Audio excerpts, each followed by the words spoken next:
Have you read the transcript to the ex parte meeting? Yes. I'm not sure if that is already an exhibit in this case, Your Honor. It is, it's a part of the record as a transcript. Okay. It's been filed in Odyssey into the case. Okay. So I don't think it needs to be an exhibit unless you want to make it exhibit for the purposes of this hearing, but it's in the record. Okay. I'll just be referring to that transcript. So have you read the transcript from the June 10th ex parte meeting? Yes. And does that reflect everything that occurred the morning of June the 10th during the course of your meeting? I believe that was in Chambers. Is that correct?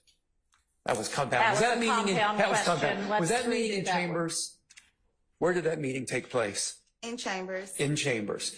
And was the ex parte transcript that you read a complete recording of absolutely everything that took place in Chambers that morning? No.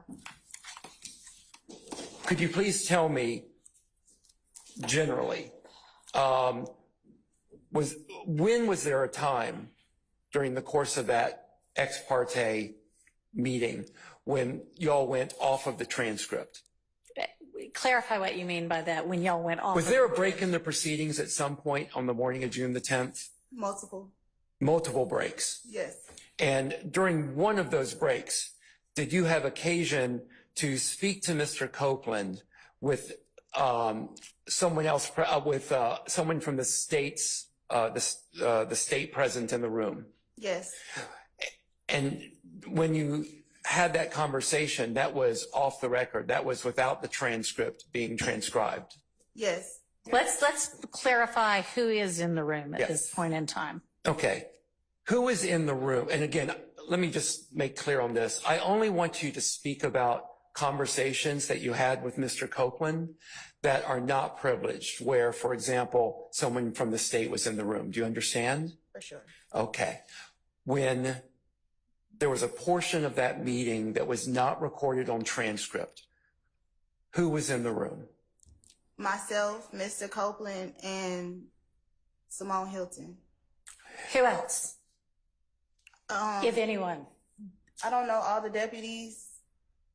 But were there deputies in the room as well? Yes. Do you remember how many? 4. Okay.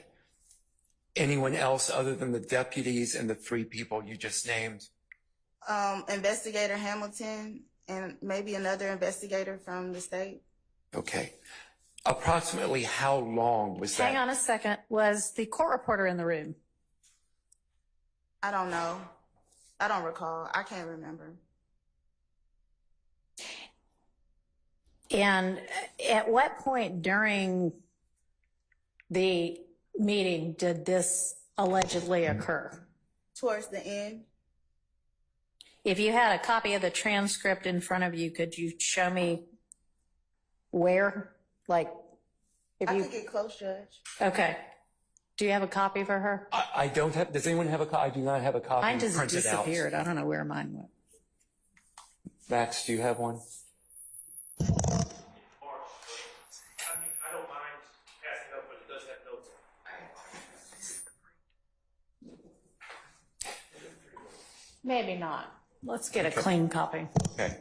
What had just occurred, and then what occurred following it? What had just occurred prior to? What had just occurred was we had been meeting for a really long time, and I needed to go to the bathroom because I was stressed out. And when I went outside in the hallway, Simone was outside in the hallway, so I guess she didn't want to be in the room with Mr. Copeland while I stepped out. That's all I can think of. So she was outside. She met me in the hallway, and she said, okay, hang on before you get into what anybody said. So y'all are in Chambers. Like, paint the picture for me. You're in Chambers, and then and what happens for you to then leave Chambers to go to the restroom? I needed a break. Okay, and so you leave Chambers. Yes. And Miss Hilton leaves Chambers. I don't know when she left, because when I left, she was still in there. But when I came from the bathroom, she was in the hallway. Okay, when you left chambers to go to the restroom, who was in chambers at the time that you left? Mr. Copeland, the deputies that were with him, about 4, Miss Hilton, the investigators from the DA's office, the judge, and the court reporter. Okay, so you took a bathroom break. Yes. And as far as you know, you left and then you have no idea when or if anybody else left. But when you came back, Miss Hilton was in the hallway. Yes. All right. Well, then that's not the part we're talking about. No. Well, I think it leads up to the part we're talking about, and that interaction with Ms. Hilton may be relevant to where we're about to go. All right. Could you please describe the exchange you had with Ms. Hilton in the hallway? So she asked me, I think I get what you're saying. I think I get what you guys are trying to say. And if he's trying to do what I think he's trying to do, then that's not going to work. And I said, well, I don't know what you're referring to, but I guess we can come back in and you could talk to him about it. Okay. And so when you said you can come back in the room and talk with him about it, was there any further exchange in the hallway? No. What happened after that? We go back in the chambers. Excuse me, we being you and Miss Hilton. Me and Miss Hilton. You go back into the chambers, and then would you say again who was in the chambers when you went back in? Well, Mr. Copeland had then went to the restroom, so it was just me and Miss Hilton in chambers, and then they bring him back in. Did you and excuse me, I don't mean to cut you off if you hadn't finished. No, then the same other people. Okay. When you and Miss Hilton were in the chambers prior to Mr. Copeland returning, did you and Miss Hilton have any further conversation in the chambers? No. Okay. When Mr. Copeland... Hang on. So you and Miss Hilton go back into chambers. Do you go back? I mean, chambers is, there's an anteroom where the judicial assistant sits. There's a staff attorney's office. There's the judge's office. Where are y'all? The judge's office? Yes. Okay. And when you and Miss Hilton go back to the judge's office, there's nobody else there but the two of you? And probably the investigators from the state. You don't remember? Well, the deputies had to take Mr. Copeland. Okay, so Mr. Copeland was gone. Yeah, he was in. Was the court reporter there? Yeah, she was there. Was the judge there? If you remember. I don't remember if he was in there. Okay, so you and Miss Hilton have a private conversation in chambers? No, we don't talk. Okay, y'all just walk back in, and then what happens? And then everybody comes back in. Okay, who is everybody? The judge, Mr. Copeland, the 4 deputies, the 2 investigators from the state. Okay, we're just going to take it slowly, step by step, okay? Okay. All right. So those individuals return. Does Judge Glanville return to the chambers? Yes. Is the court reporter in the chambers? Yes. Okay.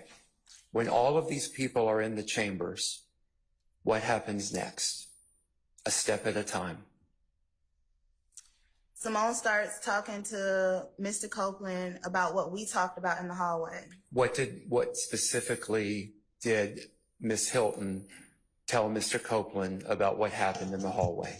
I don't remember what she said at the beginning, because then she says, wait, Judge, can you step out? Who is the she that says, wait, Judge, can you step out? Simone Hilton. Okay, ask the judge to step out. At that point, does the judge step out? Yes. Does anyone else step out? I don't remember if the court reporter stepped out, but I know she stopped taking down what we were talking about. Okay, and she may or may not have remained in the chambers. Correct. Okay. And so at this point, you're saying that the judge is out, you, Miss Hilton, Mr. Copeland, 4 sheriff's deputies and 2 DA investigators are in chambers. Yes, Judge. Okay. Okay. Next step. What happens next? Simone starts to talk to Mr. Copeland about, I guess this is the part about purging yourself and perjury and impeachment. Okay. What specifically did Miss Hilton say about purging himself? about purging himself once he began to testify that he would purge himself of him being arrested. Okay. What about perjury did she tell to him? Did Ms. Hilton say to Mr. Copeland? I think some of this is on the transcript, but she reiterated the fact that pretty much she wanted him to testify. She didn't know what he was going to say, but there was one thing that they know that he didn't do that she would not allow him to testify to. Okay. What did Ms. Hilton tell Mr. Copeland was the one thing he knew, she All knew? right, let's not assume any of this because this is your witness, so don't lead her, okay? Okay. So when you say that, what did Ms. Hilton specifically say regarding that? Well, first, Mr. Copeland said, I can claim all of this. I can claim all of this. I might as well just say I did all of this. And she said, but we know you didn't do all of this. And specifically, we know you did not kill Donovan Thomas. And I will not allow you to get on the stand and say that you killed Donovan Thomas. And when Ms. Hilton said, I will not allow you to get on the stand and say you killed Donovan Thomas, did she say anything else with respect to that? Pretty much, I was explaining to Mr. Copeland about independent evidence because she said if she had any independent evidence to prove that he was lying about anything, she would just use his statement to impeach him. But she would not necessarily press charges against him for perjury. But she said that if he said this thing, this one particular thing, which was the unaliving of Donovan Thomas, that she may move forward with perjury. And Mr. Copeland says, well, it's not just about me knowing who killed him, but it's about, I know more about that infinity, and I know something about somebody who's not even on trial. Okay, I'm going to stop you there a second because there's a lot to unpack, okay? So do I understand your testimony to be that Ms. Hilton said that she would prosecute him if he lied about the killing of Donovan Thomas, but she would not prosecute him if he lied about other things? Yes. Let's go back to the infinity, because I didn't catch all of that. What did Mr. Copeland say about the infinity? You just say, I know something about the infinity that y'all don't know. And how did Ms. Hilton respond to that? No, I don't remember, but basically she just like, okay. Okay. What happened next in that meeting? Oh, can I stop you a second? Had Judge Glanville re-entered the chambers where you were at this point? No. Okay. Please continue. What happened after the comment from Mr. Copeland about the infinity? I think that, I mean, she really didn't say anything about it. She just kept moving forward with explaining to him about she wasn't going to go for that lie about the unaliving of Donovan Thomas, but whatever else you lie about, I'll just use it as impeachment. And that conversation went on for about 5 minutes or so, maybe a little bit more. I don't know. At this point, we've been in there for 2 hours. And they gave me a second to talk to Mr. Copeland, and then that was the end. Okay. Who gave you a second to talk to Mr. Copeland? I guess Simone. Did Simone Hilton remain in the room while you spoke to Mr. Copeland? Yes, but she couldn't hear what we were saying. And why do you believe she couldn't hear what you were saying? She couldn't. I know because we were whispering in we scooted away from her and we just kind of whispered in each other's ear. Okay. Is there anything else that happened during the course of this meeting where Judge Glanville was not in the room that you haven't told us this morning?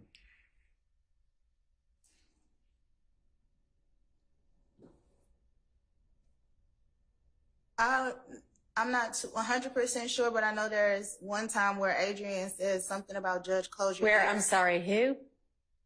Adrian Love. Okay, let's stop just a second, okay? Because I want to make sure we clarify this. I believe your testimony earlier was that Ms. Love was not in the room, at least during this portion of that meeting. Is that correct? That's correct. Are you referring to another portion of the meeting that happened that morning? I don't remember if he stepped out or not. I just remember at one point she said, "Judge, close your ears." I don't remember if who said. Okay, let's go back. But yeah, that's very unclear. Here, we're going to go back and try to clarify.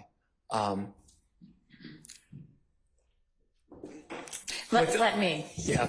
All right. So at the beginning of the meeting, it is Judge Glanville, Miss Love, and you, Yes, Judge. the court reporter, and then whomever the deputies are. Mr. Copeland is not there. Miss Hilton is not there. Is that correct? No deputies. Okay. They don't come until Mr. Copeland comes. Okay. So then it is just the judge, Miss Hilton, and you, and the court reporter, correct? And the investigators. The DA investigators. Yes, Okay. Judge. And so is it that portion of the transcript that you're moving to now? Yes. Okay. All right. And what did Ms. Love say? I just remember her saying something about "Judge, close your ears." And I can't remember if he steps out then for a second or not, but that would be the only other time I remember him stepping out. What did Ms. Love say after Ms. Love said, "Judge, close your ears"? I don't remember. You don't remember? Okay. So we've discussed that one portion of the morning where the judge was not in the chambers. Was there another time that morning, other than that one time we've been discussing, was there another time that morning where the judge was not in the chambers, but there was a conversation among you, Mr. Copeland, and someone from the prosecutor's team? No. Okay, that's the only time. Yes. Okay, I don't have any further questions. All right. Does any other defense attorney have questions for Ms. Bumpus? And we have a copy of the transcript now if anybody needs it. A clean copy.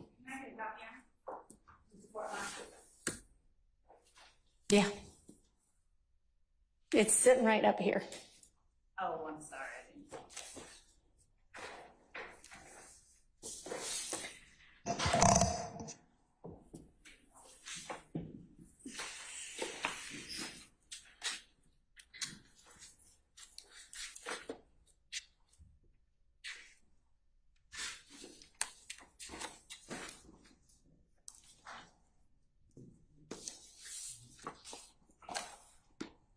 Go ahead, Mr. Steele. Thank you, Your Honor. Good morning. Good morning. Counselor, was there a time in your presence that you heard someone give a direction for the sheriff deputies to shut off their body-worn cameras? Absolutely. Do you know who gave that direction? Deputy Brown. And do you know at what period of time or what point in time that occurred? Were you alone with your client? Was it throughout the whole time? Were you with Miss Hilton? What was going on when you heard that? That was the first thing he said when the deputies brought Mr. Copeland in. So as far as you know, I'm not saying the sheriff deputies filed that order, but they were ordered to turn off all body-worn cameras as far as you were concerned. Yes. And this conversation that you just relayed to us with Ms. Hilton, you and Mr. Copeland, your client, was that a calm conversation? Was it heated? How would you describe?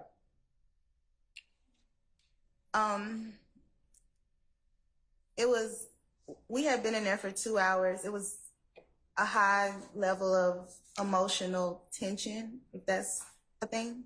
Okay, were people getting louder than we're speaking now? Yes. And who was that person or people? Simone. Okay.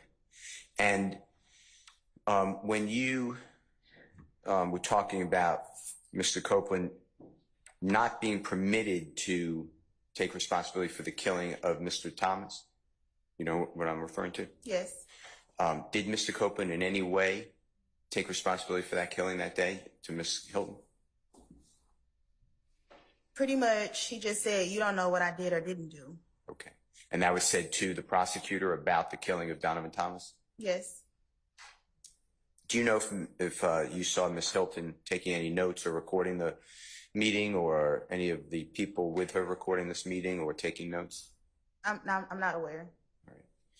All right. It says, and the court just gave a transcript, I don't know where it is, but you can look at it, no one's trying to trick you. It says on page 40, towards the bottom, it's the Honorable Yes. Judge, It's fine. if you need to look at it. If you don't need to look at it, that's fine. Just let the record reflect. It should be on page 40. If you need it, it's June 10th. It should be 2024 ex-parte conference that you were part of. And Judge Glanville says something to the effect, I'm not looking at, this is not a quote, but it appears to be to Mr. Copeland. Do you remember when Mr. Love told you that as long as you don't tell a bold-faced whopper, something like that? Do you see that? Yes. Can you just, so the court, unless the court has it in front of her, what line I've that got is? it in front of me. Do you know what line that is? Or it begins on? 12. Okay. Well, 9, but 12 specifically, what you're referencing to. I couldn't hear the last part. 9 is when he starts talking, but 12 is when he gets into that part. He being Judge Glanville. Yes. Okay.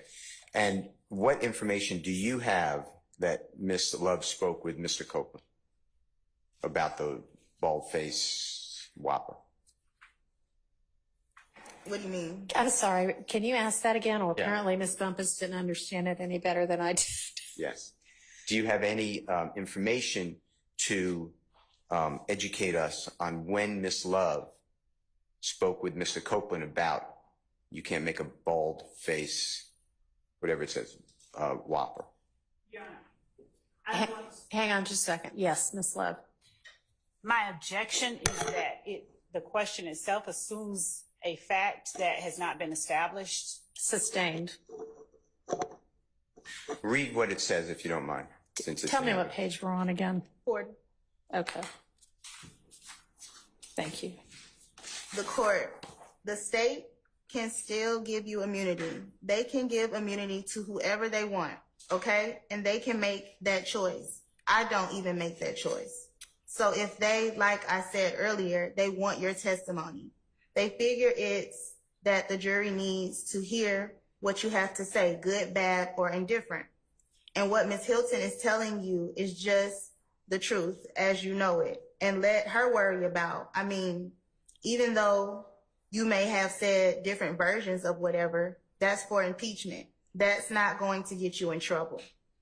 What will get you in trouble is you just invoking your First Amendment privilege because you've been given immunity. Or as Ms. Love said this morning, remember, Ms. Love said, if you overtly lie about something, like if you tell a bold-faced whopper, then they can indict you on that particular charge. I mean, that particular false statement. That part you said about, you remember earlier this morning, Ms. Love telling you about the bold-faced whopper. That's what I'm focused on. Can you tell us, were you present when Ms. Love spoke with Mr. Objection, Copeland that Your Honor. morning? What's your basis? Again, assuming facts that have not been established. The question, I believe, was, were you present when Ms. Love spoke with Mr. Copeland? Okay, so I think that's based on the fact that what was just read out was read out. So I don't know that Judge Glanville's statement establishes that, but that's why he's asking it. So I'm going to permit him to ask that, and she can, keeping in mind that that doesn't establish that it occurred. Ask it as a more conditional question, I guess. Do you have any information how that came about, if it occurred at all?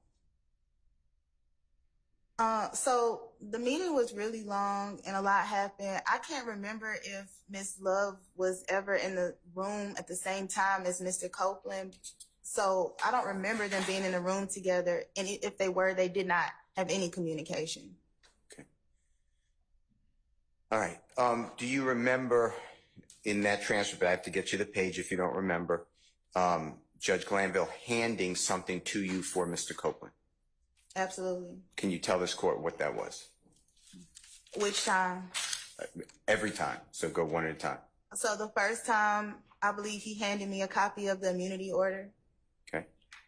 And the second time, he handed me 2 statutes one on perjury, and I think the other either on impeachment or, yeah, I think that's what it was.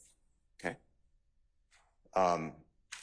Any questions, written out questions you remember being handed to you or Mr. Copeland? District Attorney's questions, was that given to Mr. Copeland? No. Okay, you remember that discussion? No. All right. I don't have any other questions. Thank you. Thank you, Your Honor.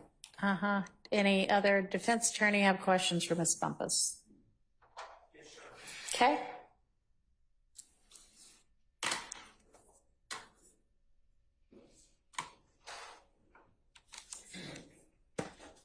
Good morning, Ms. Bumpus. Good morning. Counselor, I want to take you back to that Monday, June 10th, 2024.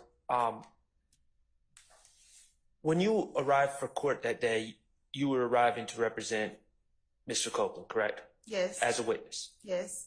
Okay. And where did you go when you entered the courthouse? I came right here. To this courtroom 1C? Yes. Okay. Did you ever request an ex parte meeting with the judge? No. To your knowledge, did Mr. Copeland ever request an ex parte meeting with the judge? No. Okay. How did this meeting come about? I was down here, and when I got here, the courtroom was closed. There was no one here, and so I contacted Mr. Chamberlain, and he came down. He told me to call him when I got in the courthouse. So I called him when I got in the courthouse, and I was right here. And he came down and got me, took me upstairs. Okay. Were you ever told why you were going upstairs? I was never told why I was going upstairs, but once I got upstairs, I thought I was upstairs because that was the only place I could talk to Mr. Copeland. Okay. At what point did you realize that you were being made part of an ex parte meeting? When Brian got up there and said it. When what? I'm sorry. Brian. Who's Brian? Attorney Steele. Okay. Got up, and that was the first time I really realized that anything had happened because I had been sitting there and I did not realize what was happening. Okay. Where are you? I thought you had just been brought upstairs to Judge Glanville's chambers. But it was never a time where they said, oh, we're about to meet. They literally just start talking. So Mr. Steele's there? No, the first time I realized what had happened was when Mr. Steele made his motion in court. Okay, so you were in chambers with Judge Glanville and Miss Hilton. And Miss Love, correct? What I'm saying is... you answered the question that I am asking you. You were in chambers with Miss Hilton and the judge. Sorry. There are two different parts to this ex parte. You were in chambers with Miss Love and the judge and a court reporter, and y'all had conversations, correct? Yes. Okay. And you were aware prior to that morning that this case was being tried, correct? Yes. Okay. And you were aware that Miss Love was a member of the prosecution team, right? Yes. And that Judge Glanville was the presiding judge at the time? Yes. And that there were defense attorneys on the other side of the case, right? Yes. Okay. And so when you went into the meeting, you could see that there were no defense attorneys present, right? No, but what I'm saying is, I didn't know I was going into a meeting. Ma'am, I understand. Answer the question I asked you. You could see at that point in time that there were no defense attorneys present in the chambers, correct? Yes. Okay. So at that point in time, you knew this is a meeting with the prosecution and the judge and no defense attorneys, right? What I'm saying is... Ma'am, answer the question I am asking you. I didn't realize it was a meeting. Okay. So at the point when people started talking, let's call it a meeting at that point in time. Okay. Okay. And so you knew that the defense attorneys weren't there then, right? Yes. Okay. And so you knew it was an ex parte. If you knew the term ex parte. Yes, I Okay. know. Go ahead. And in the meeting, who initiated the conversation about the purpose of the meeting? Was it you? No. Okay, who was it? All right, let me ask y'all a question. I can read what's in the transcript. So unless there's, something that we're saying occurred before, the court reporter said, okay, I'm ready whenever y'all are. I don't need an exposition of who said what. I can see it, okay? Okay. I have no further questions. All right. Ms. Matthews. Ms. Bumpus, good morning. Good morning. Just a few questions for you. At any time during the meeting that took place between the court, the prosecutor, yourself, Mr. Copeland, were you ever told by the court not to disclose any of the contents of the meeting? All right, we are not going to replow the issue of Mr. Steele being held in contempt. That is moot. So to the extent that this is going to that, move on. Okay, that's where I was going. All right. Thank you. No question. Anybody else? From the defense team side. Okay. Ms. Love, do you have questions for Ms. Bumpus? A few, Judge, just a few. Thank you. Ms. Bumpus, you were asked by, I believe, Mr. Steele, whether Judge Glanville ever handed Mr. Copeland anything. Do you remember being asked that question? No. Okay. Do you recall telling Mr. Steele or Mr. Shard or either member of the defense team this morning that in the June 10th hearing, Judge Glanville handed you a statute on perjury? Can you say that again? Do you recall testifying earlier that during the June 10th hearing, Judge Glanville handed you a copy of the perjury statute? You can correct me if I'm wrong, but I thought the question was, did he hand it to me to give to Mr. Copeland? Do you recall testifying that Judge Glanville handed you a copy of the perjury statute? Or better yet, let me do this. Did Judge Glanville give to you a copy of the perjury statute? And said, hand this to Mr. Copeland? Yes. Okay. And did Judge Glanville give to you a copy of the immunity statute? And say, hand this to Mr. Copeland? Yes. All right. And when you responded, let me back up. So do you not recall being asked in this courtroom today, did Judge Glanville ever give to Mr. Copeland anything? I don't recall. Okay. Do you recall what you were asked do you recall testifying that Judge Glanville gave you both a perjury statute, copy of that, and a copy of the immunity statute? Yes. Okay. Do you recall what question you were answering when you made those statements? The question that I was answering was, did Judge Glanville give me something to hand me a statute or hand me anything in a meeting? And you don't recall him asking whether Judge Glanville handed Mr. Copeland anything? Objection. Asked to answer. Yes. Thank you. I mean, I'm not sure we've got a clear answer on it, but does it matter? If she, there's a reason that I'm asking the question. All right, well, go ahead. You can ask it again because I don't think anybody's clear on it yet. Do you recall being asked today whether Judge Glanville ever handed Mr. Copeland anything? I believe that I just stated that he handed me two things. Ms. Bumpus, I don't think she's asking you about what happened. I think she's, for some reason, asking you about the question that was asked to you on direct. Do you recall being asked, Judge Glanville gave Mr. Copeland anything? I don't recall. Okay.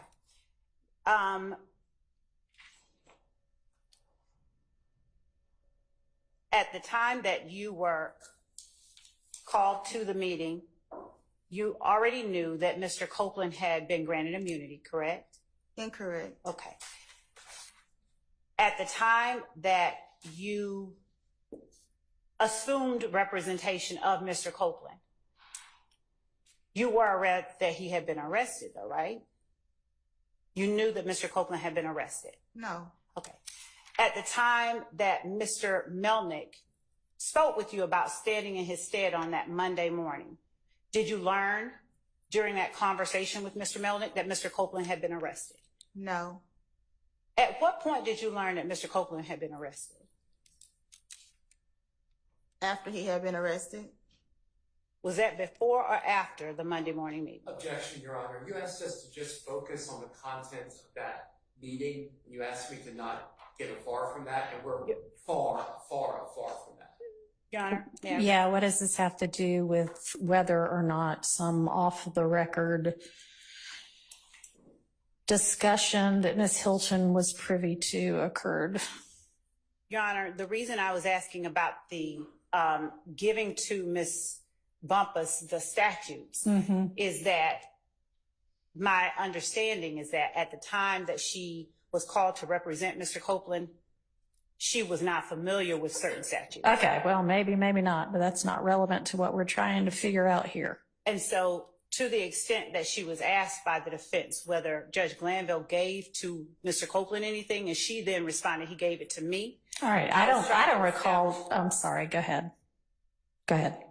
I was establishing the reason he would have given her that, and I was establishing further the extent of the questions that I had for her dealt with her understanding of her responsibilities. And then finally, I was going to ask her, she'd already testified to my memory that she doesn't recall this counselor ever being in the room with Mr. Copeland, and if there was no communication. Okay.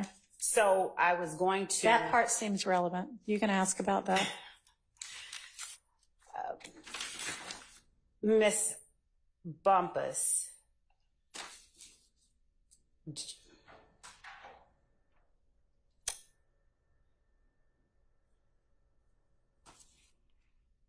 do you have any memory of Miss Hilton and me being in the room while you were in the room with Mr. Copeland? I have some memory of all of us being in the room for a very brief moment of time. When you say all of us, who is all of us? You just asked me, do I have any memory of you, Miss Hilton, and Mr. Copeland being in the room? I remember at one point you came back, but I can't remember exactly what happened while you were there. Is it your recollection that I was there when Mr. Copeland first came into the room? No. And when you say you remember that I came back, where is it that you're remembering that I came back to? Either, I don't remember. Maybe it's when Miss Hilton came back. But at one point, all three of us were in the room. Who's all three of us? Me, Miss Hilton, and Miss Love. In chambers. In chambers. Was Mr. Copeland in the room? I don't remember. I just said I don't remember. Well, I mean, it's kind of important. We're relying on your memory for certain things. So, were there deputies in the room then? What I'm saying is, if Mr. Copeland was ever in the room with Adrian Love, then it wasn't a long, extended amount of time, and I don't think there was any communication. I remember that Simone left, and it was just me, Adrian Love, and the judge and the court reporter. All right, so your recollection is that at the beginning of the meeting, before Mr. Copeland ever arrived for the first, when he ever arrived with the deputies, that there was a point in time when the judge, Miss Love, Miss Hilton, and you were in chambers? There was a point in time where Miss Love and Miss Hilton were in chambers with me. I cannot affirmatively state whether Mr. Copeland was there or not, but there was at least 2 minutes of us all being there together. Did y'all have any conversation at that time? I can't recall because Miss Hilton was doing all of the talking. I honestly believe it was when Miss Hilton left at the beginning, when we first got in chambers, when we were in not the judge's office, but all of us were there. Antechambers, like outside of chambers, but inside of the door. Yes. Who is all of us? Simone Hilton, Adrian Love, me, Investigator Hamilton. Mr. Chamberlain was in and out. The judge was in and out talking to us, and that was it. In and out talking to you about anything substantive? No, Judge. Okay. All right, so y'all are all out where the JA, the judicial assistant, sits. At first, okay, we'll call that the ante-chambers, ANTE chambers. So when is it that any of you go back into Judge Glanville's actual chambers, his office? Adrian Love says, Judge, can we talk to you for a second in chambers? Okay, and who goes then? Just me, her, Adrian Love, and Judge Glanville and the court reporter. Okay. Go ahead, Ms. Love, if you had anything else. Thank you.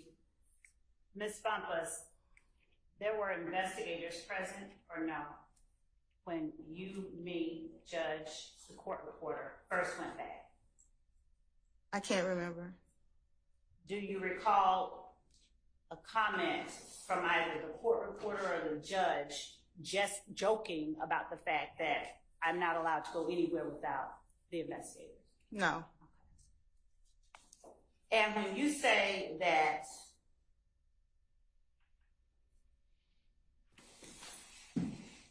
we went into the chambers, you, me, the court reporter, Judge Glanville,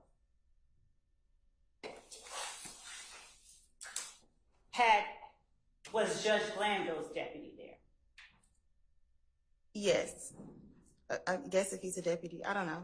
Which one? Which person was there for Judge Glanville? Which sheriff's office personnel? Do you remember? No. And where was that person situated when you, me, Judge Glanville, the court reporter went into the chambers? I have no idea.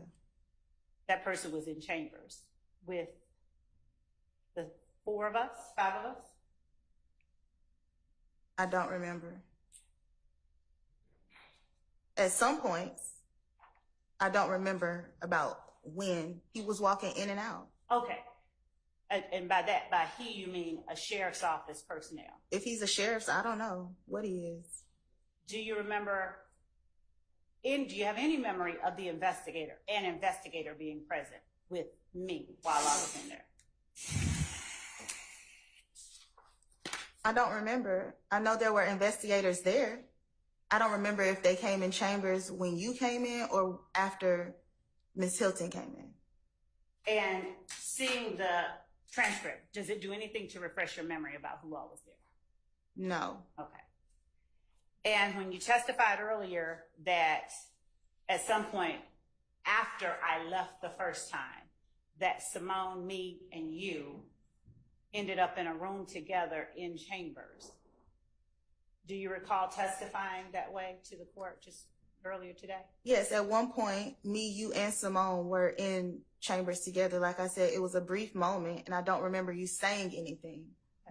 But that was, are you saying that now that was after I left the first time? I really don't remember. Okay. So your memory, you know that at some point you, me, and Simone are in chambers together. You cannot recall whether after I left the first time I ever came back. I cannot recall. Okay. And when you said, let me ask you just this pointed question. Did Kenneth Copeland ever say, I killed Nut while Simone Hilton, to Simone Hilton while you were in there? Can you ask the question again? Did Kenneth Copeland ever say to Simone Hilton, I killed Nut? No. Did Kenneth Copeland ever say to Simone Hilton, I killed Donovan Thomas? No. Did Kenneth Copeland ever say that he killed anybody to Simone Hilton? No. Did he say any of those 3 things in Simone Hilton's presence and hearing, to your knowledge? Can I answer that with a non-yes or no question, Judge? With a what? With an explanation, because he didn't say yes, or he did not say I killed, but he said, you cannot tell me what I did or did not do. Okay. That's the extent that he said? Yes. Okay.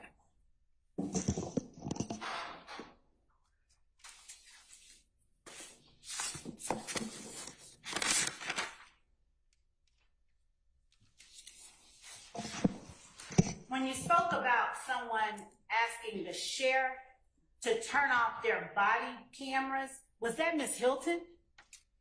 Did you say Miss Hilton told the sheriffs to turn off their body cameras? Did I hear that wrong? You heard that absolutely wrong. Please tell me who it was. I clearly said Deputy Brown. Thank you. Thank you for clearing that. You're welcome. Do you recall what was being talked about when Deputy Brown told the sheriff's deputies to turn off their body cameras? Nothing. That was the first thing that he said when he walked in the room. And at that point, was Ms. Hilton, you, Mr. Copeland, judge, court reporter, and DA's office investigators all present in the room? I don't remember who was in the room. It may have just been me. So it may have just been you when Deputy Brown said to the sheriff's deputies, turn off your cameras? I don't remember exactly who was sitting in the courtroom. But that's in the chambers, but that's possible? It is possible. It's possible it might have been when you and Mr. Copeland were just in there together? It wasn't. Well, Mr. Copeland had to have been in there, right? Because you said the deputies didn't show up until Mr. Copeland arrived. No, what I'm saying, Judge, is that was the order as he walked in. Right, but what did you say might have just happened when it was just you? Nothing. I was saying I may have been the only one sitting there. I can't remember, but there wasn't like, oh, step out. It's as soon as they walked in, this is what was said as Mr. Copeland was walking in.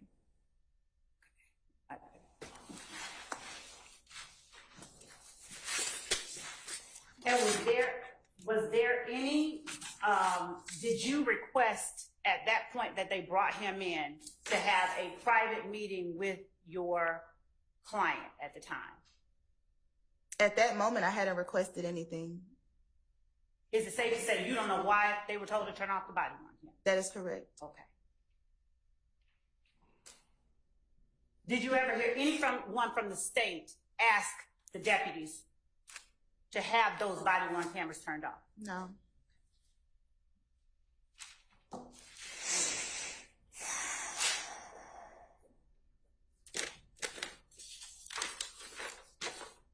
You testified earlier that Mr. Copeland said something akin to, I can claim all of this. Did I hear you right? Yes. Okay. And who was he talking to? And Simone. okay. And did you know, or did he ever make clear what all of this was that he was talking about? I believe he was referring to everything that... Wait, that's not the question. It wasn't what do you think he meant. It was, did he ever make clear? He said everything in this case. He said the words, everything in this case? I don't know if those were his words verbatim, but that's what he said. Was the court reporter there when that happened? I don't know. This was an off-the-record conversation. Okay, so it was off the... So when what about his words? What words did he say that makes you now say that's what he said if you don't remember exactly how he put it? I said I don't remember his words verbatim. Right. But I was there and he said, I can claim all of this. I can take all of this. That's what we were talking about. We were talking about this case. Okay. Is what you just testified to the extent of the words that Mr. Copeland spoke regarding claiming something?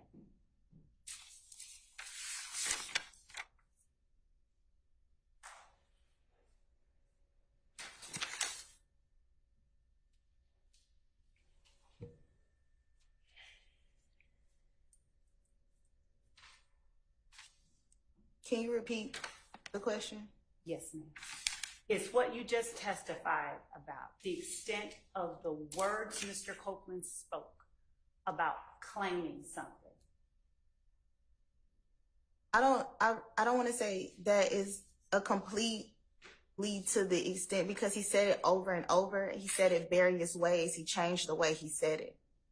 Do you recall what specifically was being discussed at each of the points that he said that? Overruled. specifically, not generally, not broadly, specifically what was being discussed at each of the points where he said, I can claim all of this? The whole conversation was about Donovan Thomas's unaliving. Are you aware, are you familiar with any of the shootings that occurred after Donovan Thomas was killed? No. Okay. Are you aware or are you familiar with any allegations about any retaliatory events that occurred that the state considers a part of the Donovan Thomas shooting? No.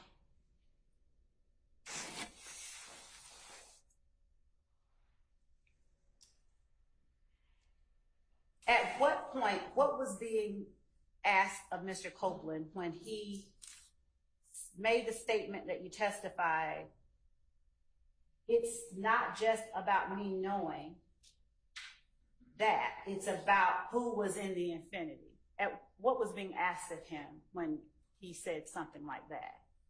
Nothing was being asked of him. Okay.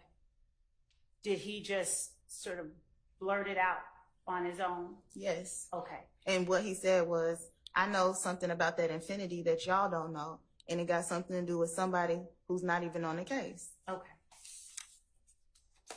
Did he ever make clear what it was that he knew to Ms. Hilton in your presence? He wasn't given the opportunity to. But what do you mean? She continued to talk about what she was talking about. Okay. Did she ever tell him, don't talk to me about that? No. Did you ever hear him sort of interrupt her at any other time, at any time? The whole conversation was them interrupting each other. Okay. So did he ever interrupt her to give her more information or to tell her what it was about the affinity that he knew? No. Okay.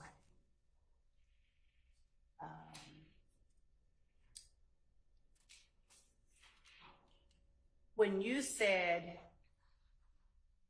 Adrian said, Judge, close your ears.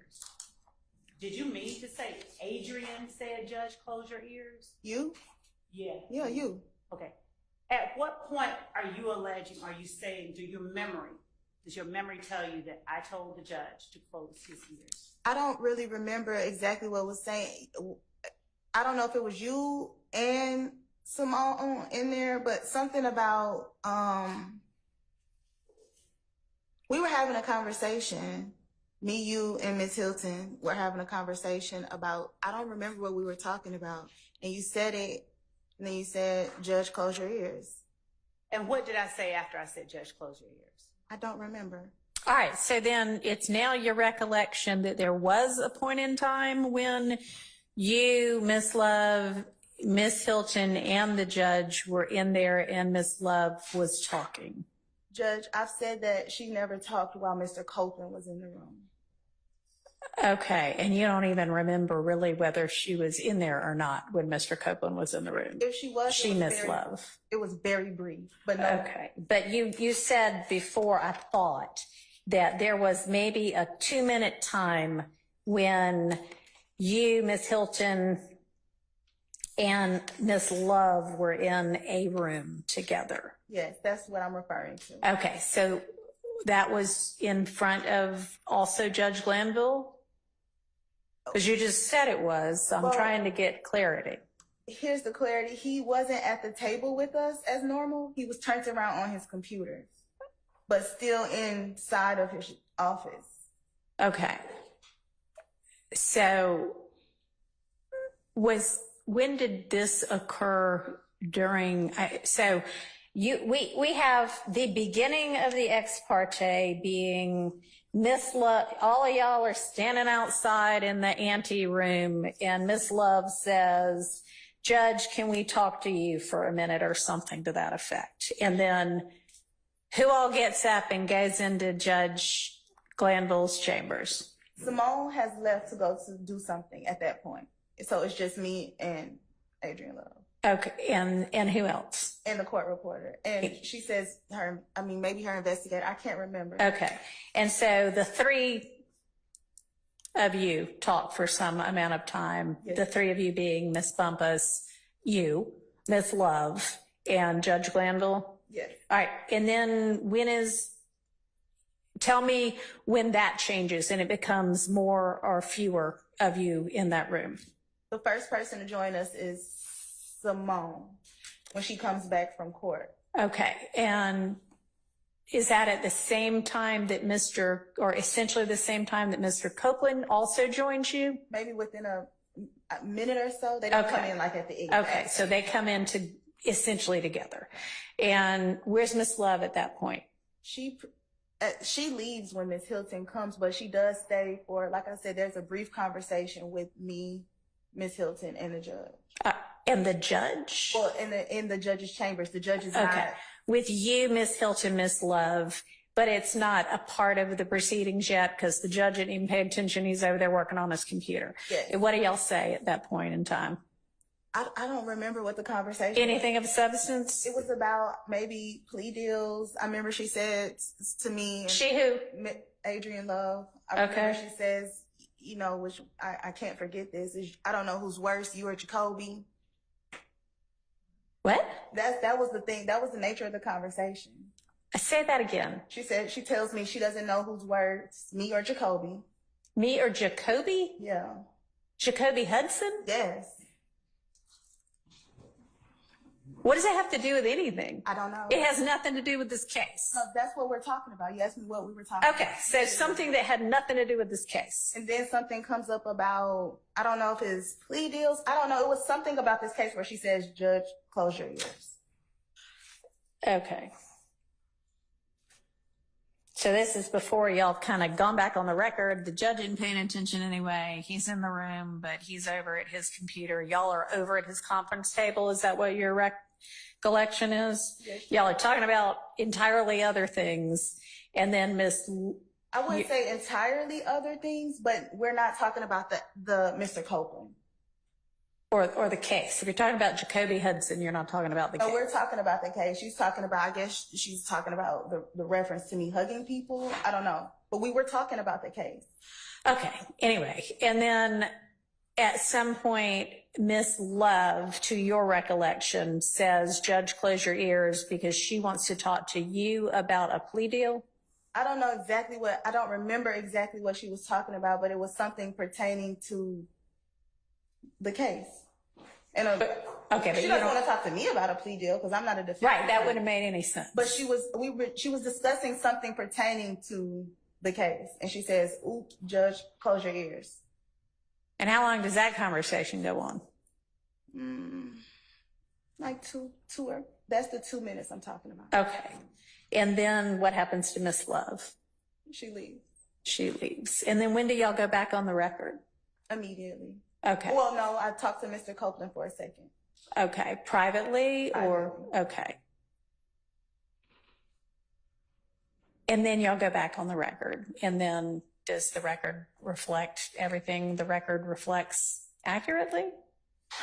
Other than whenever this conversation between you, Miss Hilton, and Mr. Copeland allegedly occurred?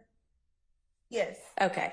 Do you have a copy of the transcript in front of you at this point? Yes, Judge. Can you kind of point out where this conversation allegedly occurs? It's somewhere around page 40. Okay. Between 39 and 40. Okay. Your Honor, could I just get, if it's between 39 and 40, are there any specific lines? Well, it was like off the record, so I wouldn't know exactly which line it starts back at.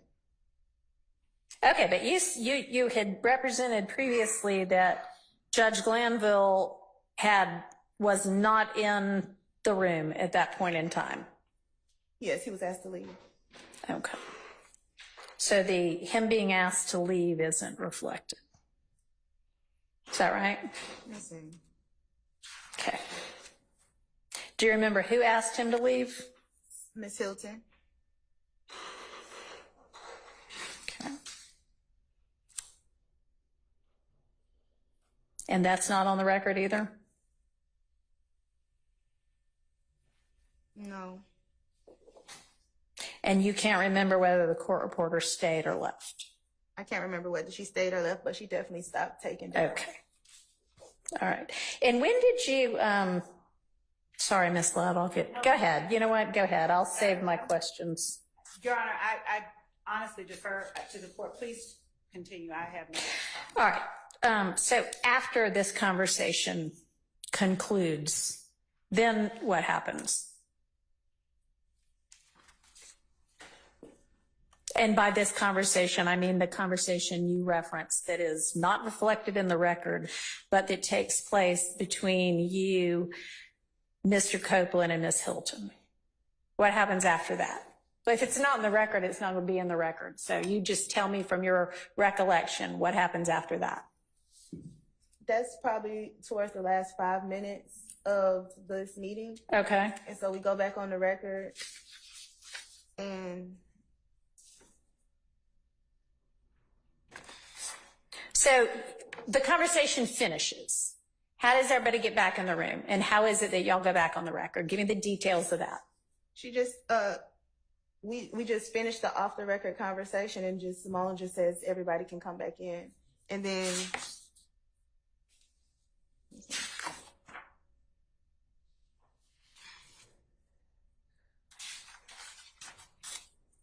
okay, wait, Judge, I'm sorry.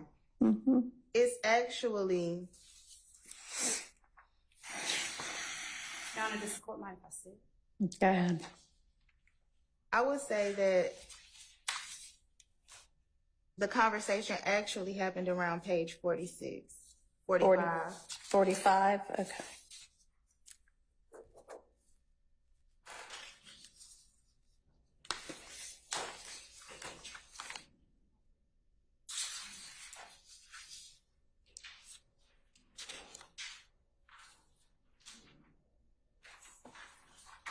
And is that conversation, in fact, reflected on the record? No, but I don't know how. I mean, so how are you sorting out, oh, it's around 45 that it occurs? Because I try to get the conversation on the record. What did you say? To get the conversation or to try to get the conversation on the record? I say,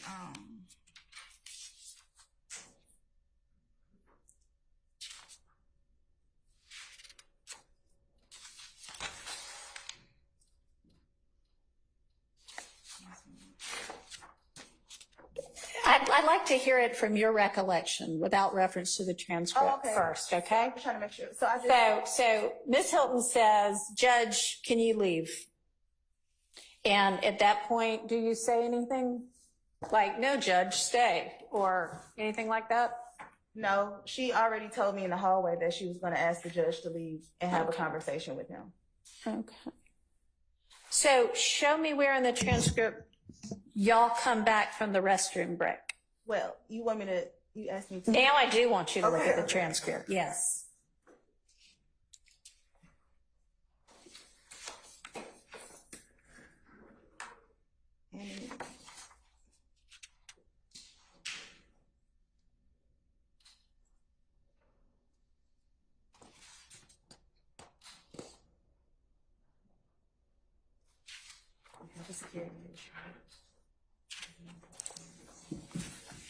Okay, I'm sorry. You asked when. Okay, I think we came back. Yeah, the restroom break. Show me the restroom break. See, if that's not in here where me getting up, I don't know how to find that. Okay, so the restroom break y'all take, but it isn't reflected. Yes. Okay. Is the restroom break after Mr. Copeland's with y'all? Yes. Okay.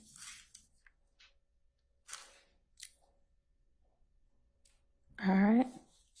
And it's immediately after this restroom break that you and Ms. Hilton and Mr. Copeland have the private conversation? Yes, sure.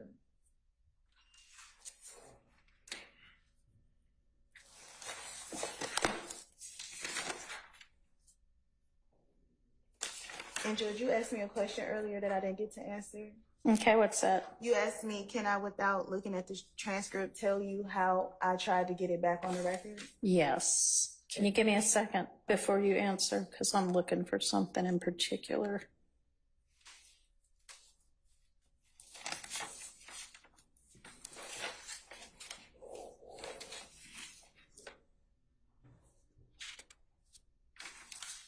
All right. So y'all take a restroom break. You see Miss Hilton in the hall. Y'all walk back in. Mr. Copeland's gone because he's taking a restroom break at that point. The court reporter is there. Mr. Copeland comes back. The judge comes back.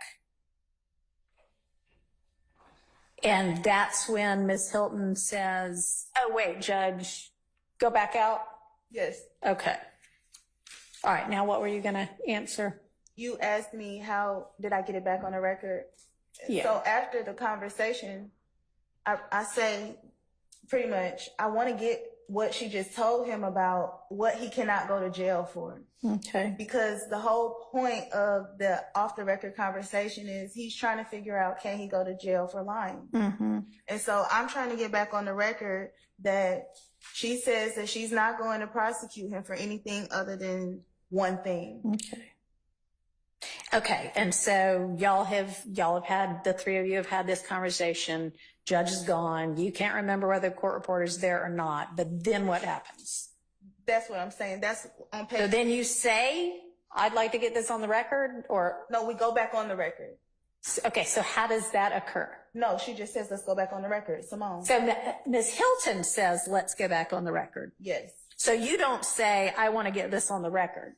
No, I just do my best to get it on the record when we go back on record. It's in the. Oh, I see what you mean. You say, you don't mean, I'm really trying to get this on record. You mean Miss Hilton says, all right, let's go back on the record. And then you try to like give a rendition of what occurred. Yes. Okay.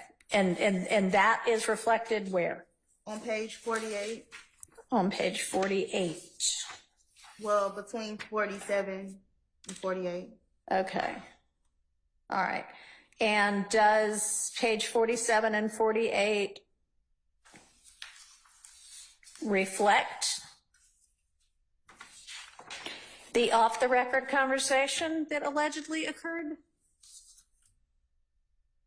between you, Miss Hilton, and Mr. Copeland? There's a part where I say, so he can go to jail for anything but what?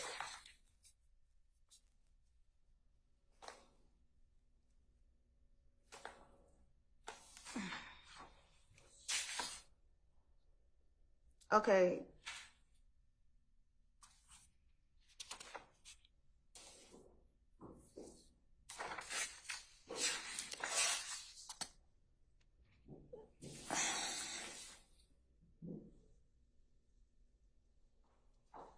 And okay, page 51 specifically, I tell him he has to make a decision.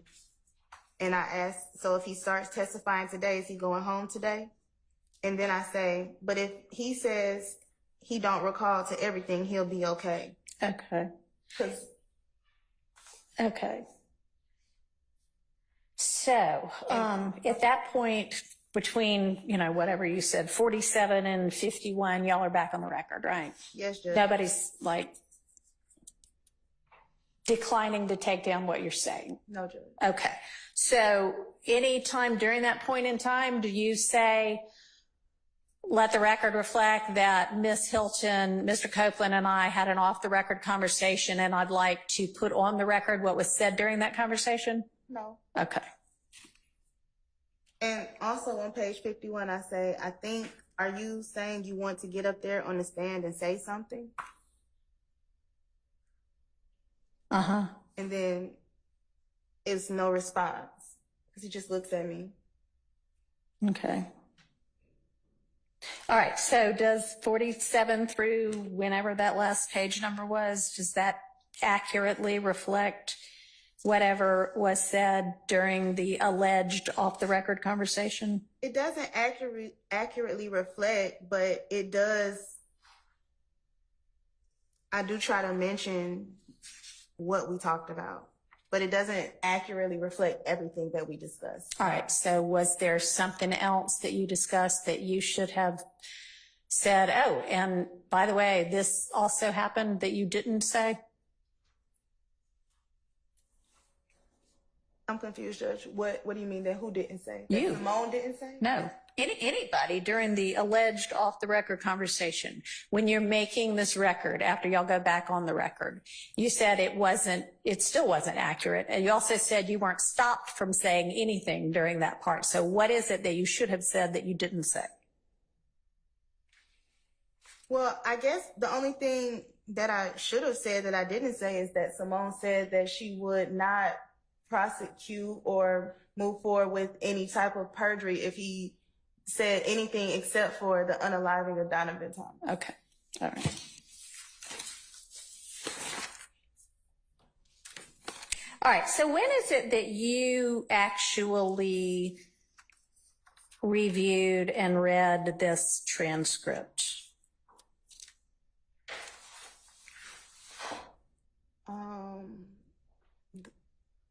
I really don't know. I think maybe around the time that I had to retain counsel, I think we reviewed it together, which I cannot tell you the exact date, but sometime in late June? Yeah, somewhere after 6/12. Okay.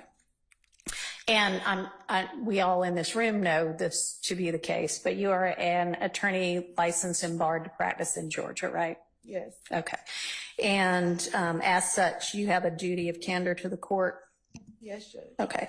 Is there any point in time after you read this transcript and thought to yourself, wow, that really doesn't include everything, that you brought it to this court's attention that the transcript was incomplete?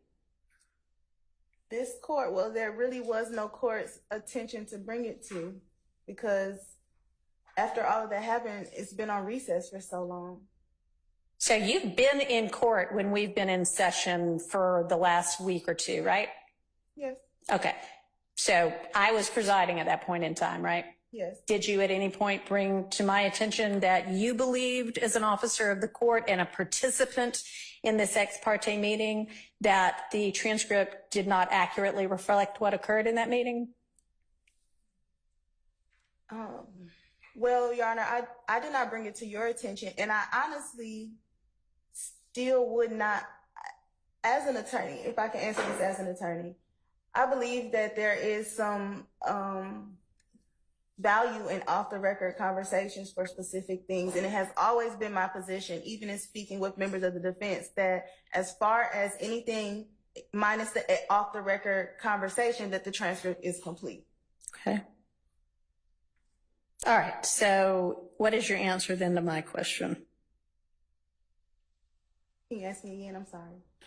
Did you ever at any point in time bring to my attention your belief that this ex parte transcript was inaccurate because it was incomplete? No. Okay. Why is that? Well, because of what I kind of just said. I don't believe that it was incomplete per se, minus the off-the-record conversation, but there are a lot of off-the-record conversations that are had that are not included in transcripts, and that's not unusual to me. All right. So you don't actually believe it's inaccurate then?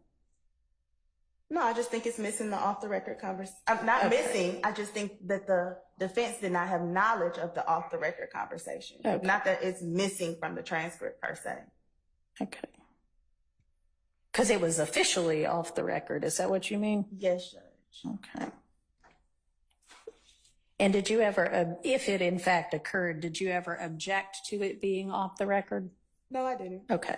So at some point you brought it to the defense attorney's attention? Is that how you decided to deal with it? I had a conversation with the defense attorney.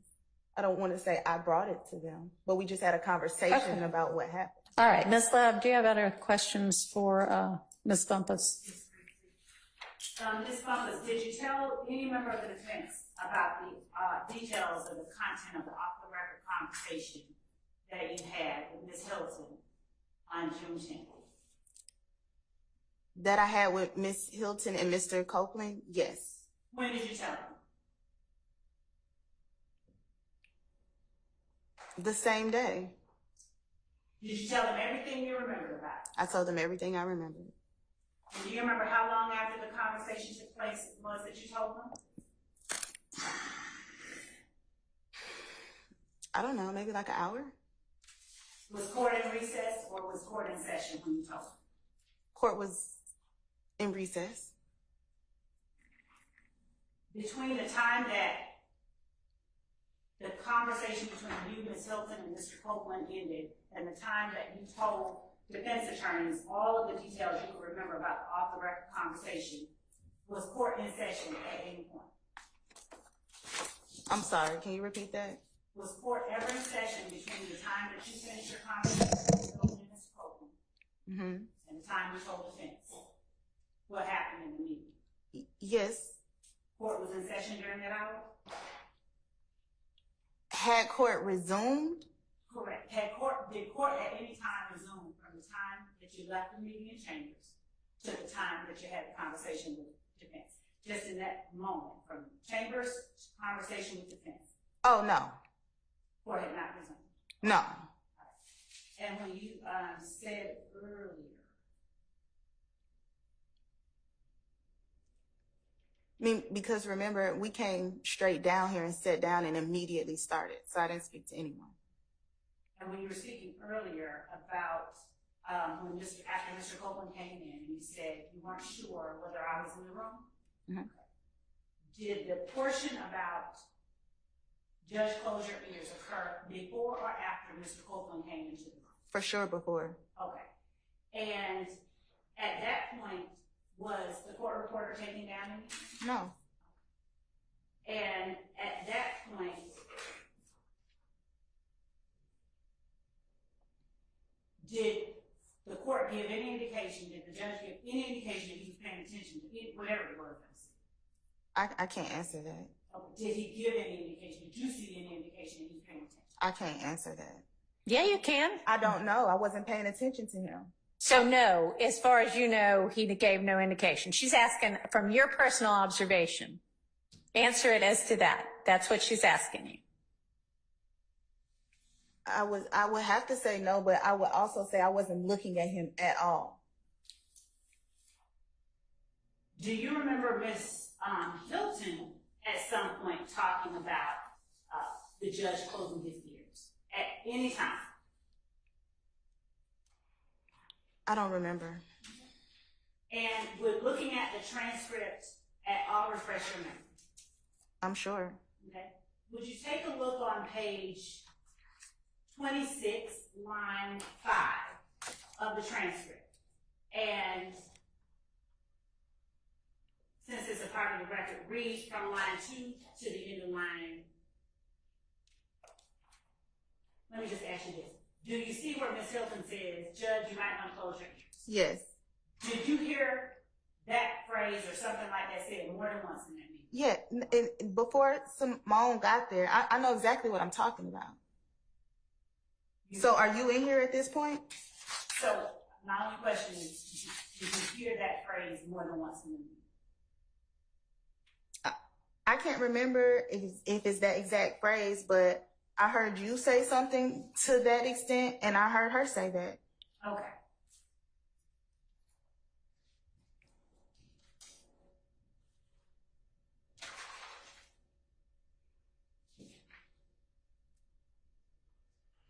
Were you the first person, to your knowledge, that brought to defense's attention that there was, in fact, a meeting in chambers? No. Who, do you have personal knowledge of who that person was? No. How then do you know that you were not the first person who brought that to their attention? Because they asked me about the meeting. Did they give any commentary to you that led you to believe that they knew what was said in the meeting? Yes. What did they tell you? Is it true that? Can I object to the they? Sure. Defense attorneys, it's not all an all-inclusive group. Yes, sustain. Can you be specific? Who specifically came up to you and asked you about the meeting in chambers? There were multiple attorneys that specifically talked to me at one time. Would you please apprise the court of the names of those multiple attorneys? Excuse me, objection, Your Honor. We're still far afield again of the limited subject matter that you asked me to stick to. Your Honor, as it pertains to Brady or whatever information, I think it's quite relevant. Who knew what and when, as it relates to what was said during the meeting? Okay, well, I don't know if it's relevant who revealed that a meeting occurred. Ms. Bumpus has said that essentially, if I understand you correctly, that at some point during the day immediately following the meeting, the day of the meeting, you had a conversation with some defense attorney or defense attorneys, and we can sort out who, where you relayed to them everything you knew and everything you recalled about what went on in the meeting, including the off-the-record conversations, right? Yes. Okay. You can figure out who that is now. Thank you. Who was it? Name the attorneys that you referred to just a moment ago. Just a moment ago with the question she asked me, Judge Whitaker? With the one I asked. Okay. I mean, it's the same topic, right? Okay, ask the question again. Which attorneys by name first came up to you and asked you about the meeting? See, Judge, that's two different questions. Then answer the question Ms. Love asked you. I don't recall, but I think Judge Glanville did judicial notice of me on camera. I don't recall. No, my only question to you is who first came up to you and asked you about the meeting? I don't recall everybody who was there. Who do you recall? I recall Attorney Steele and Attorney Adams, and I can't remember who was the other person. Do you remember how many? How many lawyers were there when Mr. Steele and Mr. Adams came up to you an hour after the meeting and asked you about it? How many lawyers were there? 3, I think. Okay. Do you recall seeing Mr. Sharp? Just throwing out names. At some point. Okay. So Mr. Sharp, Mr. Steele, and Mr. Adams, within an hour, is that accurate, of the meeting, came to you and talked to you about what happened in the meeting? I would say yes. Okay. Other than Mr. Sharp, anybody else you remember? No. And when they spoke with you, regardless of how they got it, did they share with you any details from the meeting? Yes. And what details did they give to you that they already had before you started talking? Objection. This is not Sustained. Okay. Last couple of questions, Judge. Ms. Bumpus,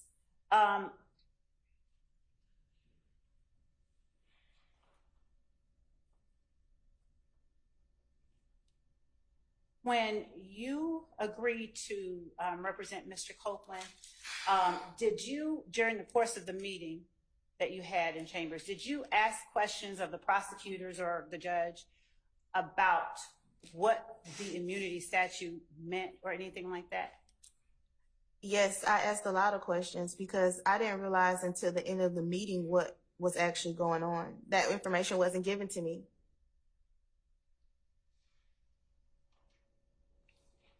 That's all. All right. So Ms. Bumpus, you knew to show up for court that Monday because Mr. Melnick had asked you to be stand-in counsel for Mr. Copeland, right? Yes, Judge. Okay. Are you representing that Mr. Melnick simply said that and nothing else? He didn't give you any background about what you were walking into?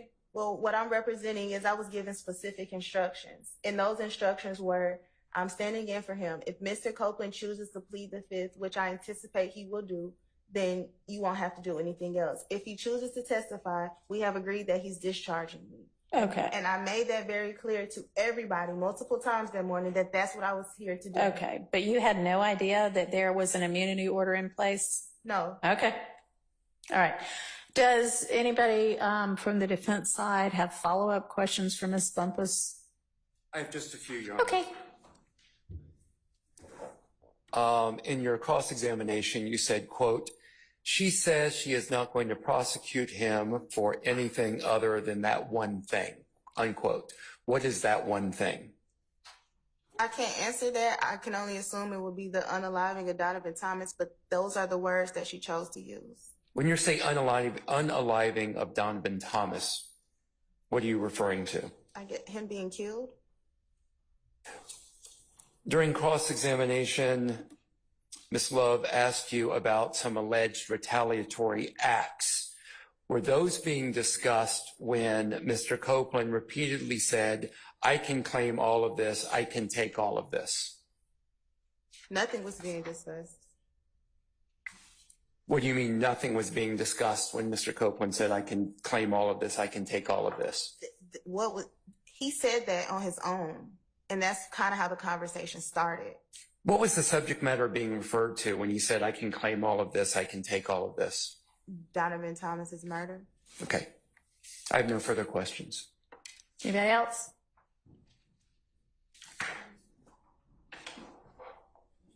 While Mr. Steele's making his way up, just so I am clear on this, you're saying that are you saying that in the off-the-record conversation that you, Mr. Copeland, and Ms. Hilton had, that Ms. Hilton told Mr. Copeland that the one thing she would prosecute him for perjury for was if he got on the stand and said that he, Mr. Copeland, was the one who killed Mr. Donovan Thomas? Yes, Judge. Okay, and that she would prosecute him for perjury if he said that. I don't know if she exactly said would, but she was comparing it to things that she wouldn't. Okay. All right. So I guess more of a highly possible situation. That would be the one thing that Yes, could Judge. get him in criminal Yes, Judge. perjury type trouble. Okay, thank you. Go ahead, Mr. Steele. Thank you, Your Honor. I just want to do timing or sequencing you were asked about. When you left Judge Glanville's chambers after the entire, not bathroom breaks, after Mr. Copeland was removed from the chambers, etc., where did you go, if you remember? I came and sat right there in the courtroom.